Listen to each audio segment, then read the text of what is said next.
Hukum pikiran Anda tahu, kemoralan Anda tahu. Anda juga praktek kemoralan, Anda juga praktek hukum sebab dan akibat. Tapi kenapa tidak sukses? Atau kenapa belum sukses? Timbunan karma, mitos salah. Itu tadi sudah dikatakan. Jangan karena kelahiran sio, karma kayak apa? Ya saya soalnya orang Blitar ya, tidak bisa sukses. Salah, itu mitos salah. Tadi sudah dijelasin itu. Ya Pak Andri Mansur, betul toh? Tidak ada cerita karma. Karma itu adalah niat. Niat Anda mau berbuat saat ini itu apa? Itu karma. Bukan hanya masa lampau, masa lampau, masa lampau. Apa coba? Kenapa tidak sukses? Hah? Malas, belum ketemu kuncinya. Ya nyari kunci. Hilangnya kunci di sini, nyarinya di luar. Pak Bo, ditanya, kenapa kok nyari di luar? Sini terang, di dalam gelap. Lo jatuhnya di sini, nyari kuncinya. Baik saudara-saudara, bagi yang pencari kunci, saya kasih kuncinya. Kenapa bisa sukses seperti beliau? Nah, saudara-saudara, yang membedakan beliau dengan kita yang belum sukses adalah kesempatan. Beliau punya kesempatan untuk sukses.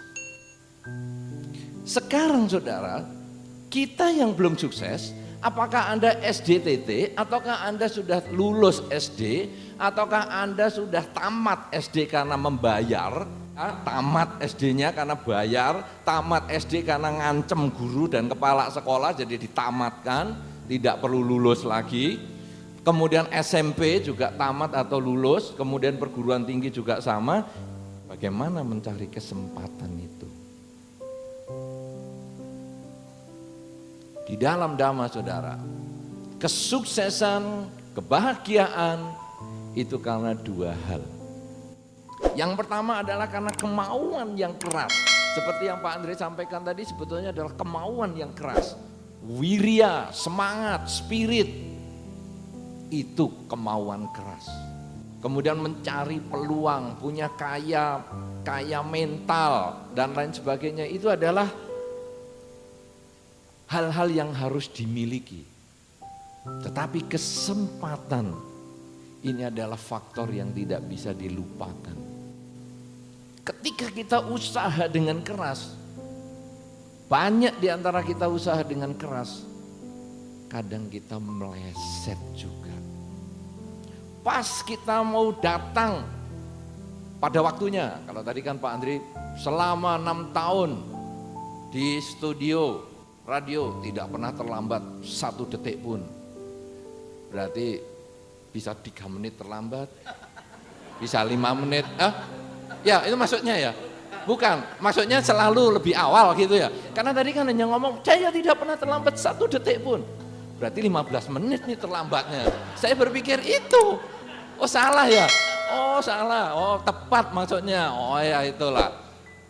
Saudara-saudara, kita kadang ada usaha untuk tepat waktu. Tapi kadang kesempatan tidak mendukung kita. Pas mau berangkat, banyak kempes.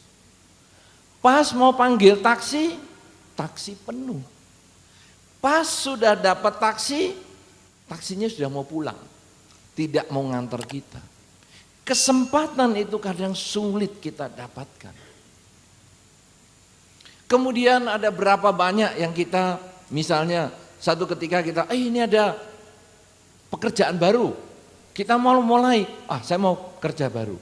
Tapi pas kita mau daftar, pendaftaran sudah tertutup. Saudara-saudara, mencari kesempatan ini tidak mudah. Dan di dalam Dharma ada cara untuk membuka kesempatan. Jadi kalau tadi Pak Andri Wongso sudah menjelaskan cara-caranya Anda berjuang, penuh semangat. Nah sekarang marilah kita mencari kesempatan agar Anda punya waktu, untuk berjuang. Sehingga nanti Anda bisa sukses seperti Pak Andri Wongso.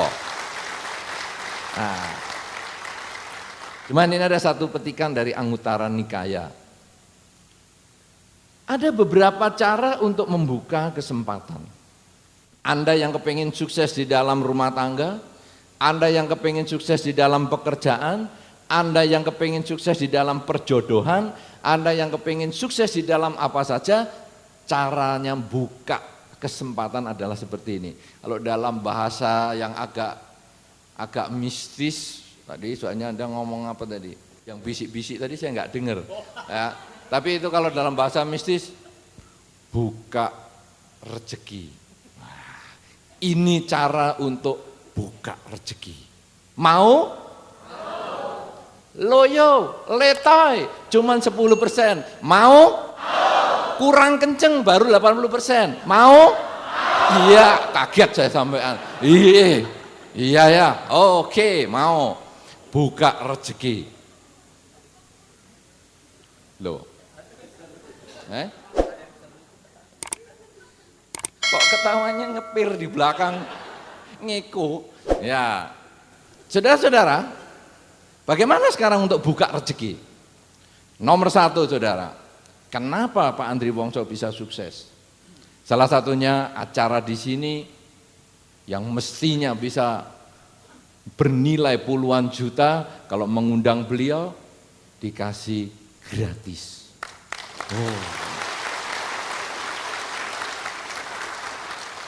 Kerelaan seperti ini yang membuat beliau selalu terbuka rezekinya.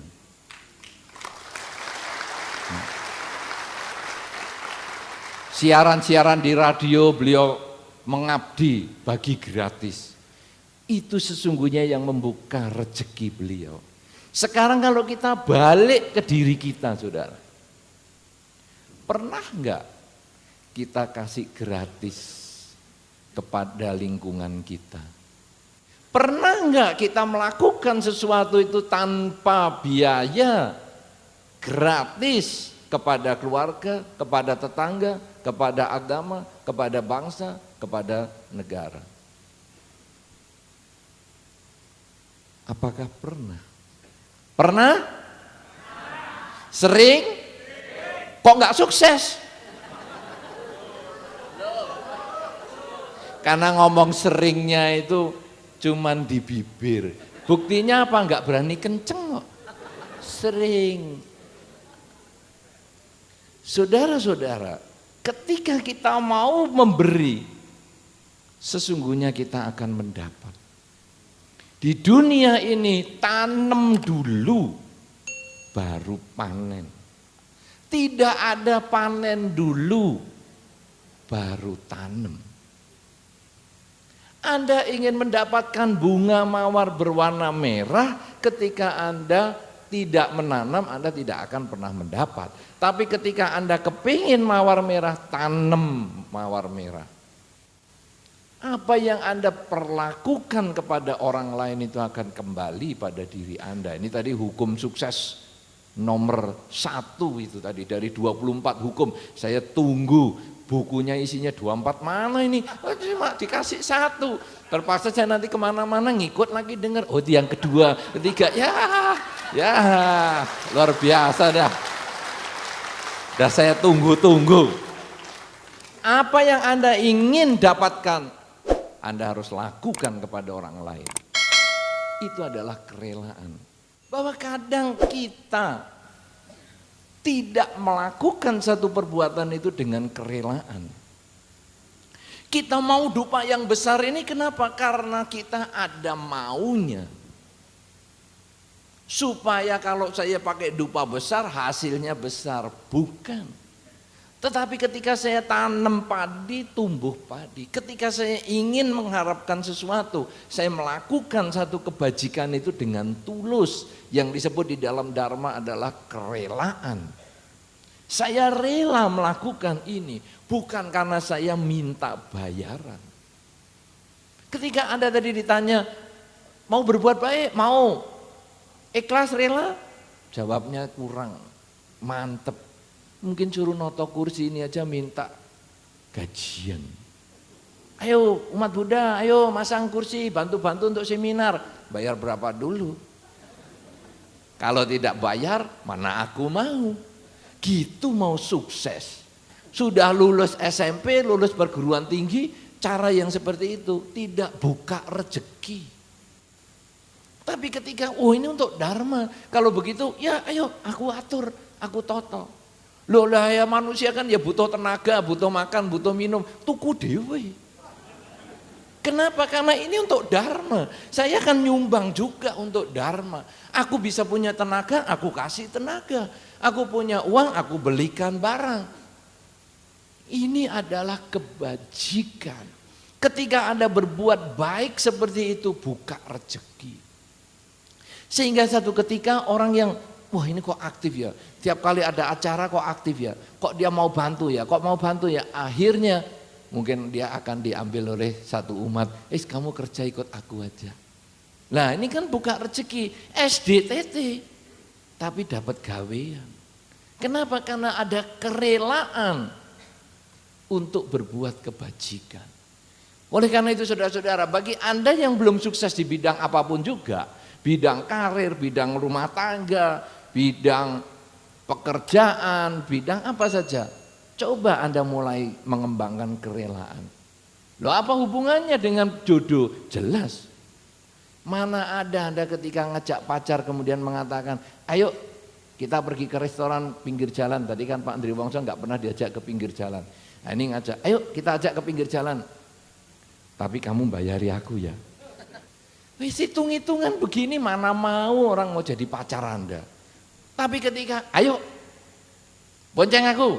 Atau ayo ikut aku makan restoran pinggir jalan, aku yang bayar. Seneng langsung. Besok kita makan di hotel berbintang, kamu bagian bayar. Loh, wah, ini mahal banget ini. Nah tapi bukan begitu. Besok restoran berbintang, aku juga yang bayar. Air putih saja. Saudara-saudara, kerelaan mau berbagi itu adalah syarat untuk buka rezeki. Setiap kali Anda ada kesulitan apapun juga, atau ketika Anda bertemu dengan siapapun juga, cobalah Anda mengatakan, apa yang bisa saya bantu? Itu tandanya Anda mau buka rezeki. Yang pertama adalah kerelaan. Makanya apa yang Anda punya, tenaga, ucapan, pikiran, berikan untuk kebahagiaan makhluk lain. Berikan kebahagiaan untuk lingkungan Anda. Yang kedua, di dalam dhamma untuk buka rezeki itu ada juga istilahnya menggunakan jubah, pabaja. Itu prakteknya banyak loh. Orang ikut pabaja Samanera 2 minggu langsung banyak yang bisa mendapat manfaat. Merelakan rambut 2 minggu, pakai jubah. Coba di sini siapa yang sudah pernah jadi Samanera 2 minggu? 1 orang saja. Makanya 1 orang ini yang sukses. Coba lihat bodinya saja sudah kelihatan sukses. Wah, luar biasa. Iya. Lah yang lain-lain belum sukses. Menggunakan jubah itu kadang di dalam beberapa tempat, dalam negara-negara Buddhis, kadang ada semacam tradisi. Ketika orang sedang susah dan lain sebagainya, gimana mau dikias apa nih, diciswa apa? Coba kamu latihan jadi Samanera 2 minggu. Akhirnya bisa sukses loh. Nah, saudara, tapi kalau latihan jadi Samanera kan gundul, bante, gimana? Oke, kalau begitu penggunaan jubah itu dalam arti simbolik. Tidak perlu masuk ke wihara jadi biku atau Samanera. Apa maksudnya? Rambut digundul. Berarti kita harus siap ketika rambut kita memutih. Sudahkah saya menjadi orang yang lebih baik? Sudahkah saya menjadi orang yang bijaksana? Ketika Anda merenungkan seperti itu, Anda sesungguhnya sudah menjadi seorang Samanera di rumah. Tanpa harus cukur, tanpa harus menggunakan jubah. Ketika baju Anda untuk bepergian masih pakai baju yang lama, dan kemudian Anda rela ikhlas menerima bahwa memang saya tidak perlu membeli jubah yang baru, tidak perlu menyiapkan baju yang baru. Pada saat itu Anda punya keikhlasan untuk menerima kenyataan. Itu yang membuka rezeki. Biku menggunakan jubah kemana-mana. Ketika Anda bisa punya baju 5 setel, 10 setel, itu sesungguhnya Anda mulai buka baju. Anda menerima kenyataan. Buka baju, kemudian ya punyaku ya ini. Sudah tidak perlu beli yang baru lagi. Karena aku bisa membedakan keinginan dan kebutuhan. Orang yang tidak bisa sukses kadang hanya karena memburu keinginan. Tidak ingat apa yang sesungguhnya dibutuhkan dalam kehidupan ini. Nah, saudara-saudara, ini adalah tentang jubah. Demikian pula makanan. Makanan seorang biku hanya sekali atau 2 kali dalam sehari.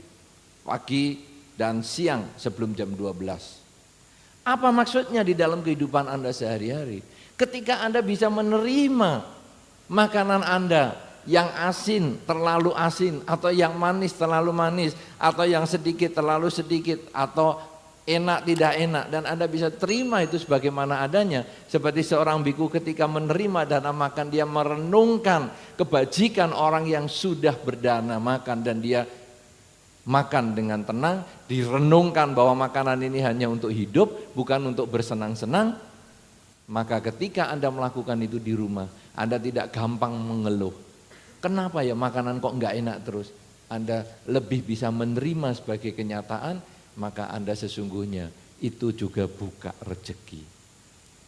Makanan, pakaian, kemudian tempat tinggal. Seorang biku tinggal di bawah pohon, ya, atau di goa-goa. Lo wihara di Balairejo di mana itu bagaimana? Itu titipan. Wihara di Balairejo, wihara sama Ki Jaya bukan milik pribadi saya. Ya, nama-nama wihara yang pakai sertifikat saya bukan punya saya. Itu hanya dipinjam. Ya, saya sesungguhnya sudah menulis di notaris kuasa balik dan hak waris. Kuasa balik artinya selama saya hidup saya sudah membalikkan kuasa saya tidak bisa menjual, mengubah fungsi wihara sebagai misalnya diskotik, hotel, saya sudah tidak bisa dijual dan lain sebagainya. Ya, itu sudah dibuat di notaris itu. Kemudian saya juga sekaligus membuat hak waris. Jadi kalau saya meninggal atau kebetulan mungkin lepas jubah, itu juga tidak bisa dituntut atau diminta oleh keluarga saya atau milik saya. Tapi semua itu kembali ke sangga. Jadi itu saya juga bukan pemilik wihara. Saya hanya menjaga, diperkenankan umat menjaga wihara sak matinya saya. Hanya itu aja.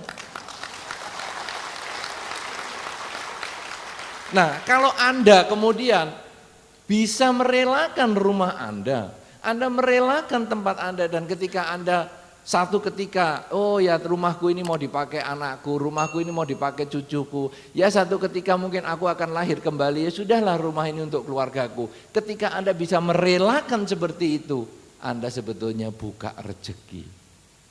Kerelaan ini luar biasa sekali. Tanpa harus menjadi biku, tanpa harus mencukur rambut, Anda bisa merelakan apa saja yang Anda miliki. Kalau Anda sudah bisa kerelaan, Anda bisa pabaja, maka yang ketiga saudara yang disebutkan dalam Anguttara Nikaya tersebut, supaya kita bisa buka rezeki mencapai kesempatan yang baik adalah merawat orang tua. Merawat orang tua itu luar biasa sekali. Ya, kalau tadi Pak Andri Wongso sudah ceritakan dengan baik sekali, orang tua beliau yang dari ketika Pak Andri Wongso masih kecil menumbuk tepung, ya, sampai malam menumbuk telo, mulai dari malam. Kemudian sekarang kalau memang orang tua masih ada, tentu beliau akan ingat baik-baik jasanya dan beliau akan dukung dengan baik. Itu yang membuka rezeki. Sekarang kita balik pada diri kita, saudara. Semua dari kita pasti pernah punya orang tua. Walaupun ada di antara kita yang belum pernah punya anak. Berarti semua di antara kita, kalau ada orang tua, apakah sikap yang sudah kita lakukan terhadap orang tua? Sudahkah Anda membantu orang tua? Sudahkah Anda merawat orang tua? Sudahkah Anda membahagiakan orang tua? Kalau Anda tidak bisa membantu orang tua, minimal jangan menyusahkan orang tua. Sudahkah kita melakukan? Dalam banyak kesempatan ketika ada orang sulit rezekinya, sulit dapat jodoh, sulit dapat pekerjaan, sulit dapat rumah, sering-sering ada saran mengatakan, coba kamu minta maaf kepada orang tua. Coba kamu bernamaskara, bersujud kepada orang tua. Kemudian orang tua ketika mendapat sujud dari anak, orang tua mengucapkan kata-kata yang positif. Ya, misalnya mengatakan, ya nak, semoga kamu lancar sukses usahamu, semoga kamu enteng jodoh, semoga kamu berbahagia dan seterusnya. Kata-kata orang tua yang demikian ketika anak bersujud itu sangat manjur dan itu juga buka rezeki. Oleh karena itu saudara, siapa di antara Anda yang orang tuanya sudah tidak ada lagi, ayah dan ibunya? 1, 2, 3, tidak terlalu banyak. Tidak terlalu banyak, hanya sekitar 25%. Bagi yang Anda yang orang tua, ayah dan ibu sudah tidak ada, Anda bisa di rumah mengucapkan pelimpahan jasa. Jadi Anda berbuat baik atas nama orang tua Anda, itu juga buka rezeki. Bagi Anda yang masih punya orang tua, kesempatan yang baik untuk membahagiakan mereka. Karena secara hukum alam, orang tua biasanya jalan lebih duluan karena dia sudah terlahir lebih awal. Kita mumpung masih punya kesempatan membantu orang tua, membahagiakan orang tua, mulailah sekarang, malam ini, selesai acara ini, langsung diberikan kebahagiaan kepada orang tua. Tunjukkan tindakan Anda yang membahagiakan orang tua, ucapan Anda yang menyenangkan orang tua, pola pikir positif yang membahagiakan orang tua. Karena dengan orang tua bahagia, Anda juga buka rezeki. 3 hal ini minimal saudara, banyak sekali sebetulnya untuk buka rezeki, tapi malam hari ini cukup 3 dulu, yaitu kerelaan. Apa saja yang Anda inginkan untuk dapat lakukan kepada orang lain. Berikan kebajikan Anda dengan badan, ucapan, dan pikiran agar memberikan kebahagiaan kepada lingkungan Anda. Yang kedua adalah pabaja. Pabaja kalau Anda punya kesempatan untuk menjadi samanera 2 minggu, bagus. Menjadi samanera 2 tahun, lebih bagus. Anda bisa jadi biku setahun 2 tahun, bagus. Bisa jadi biku puluhan tahun, ya tentu bagus juga. Tapi kalau tidak bisa, jadilah pabaja di rumah, yaitu melihat pabaja sebagai simbol pelepasan. Pelepasan tidak melekat dengan rambut Anda, tidak melekat dengan pakaian Anda, tidak melekat dengan gaya hidup tertentu, tidak melekat dengan pola makan tertentu, sehingga hasilnya Anda menjadi orang yang mudah menerima, atau dalam bahasa Pak Andri tadi, menjadi orang yang lebih bersyukur terhadap apa yang kita terima dalam kehidupan sehari-hari. Dan yang ketiga adalah menghormat orang tua, merawat orang tua, karena dengan 3 hal ini itu akan membuka rezeki kita, membuat kita punya kesempatan untuk sukses ketika modal Anda sudah cukup, modal pendidikan Anda cukup, modal wirya atau semangat Anda cukup. Kesempatan diciptakan dengan kebajikan 3 hal ini. Inilah yang perlu saya sampaikan dalam tema kita pada malam hari ini.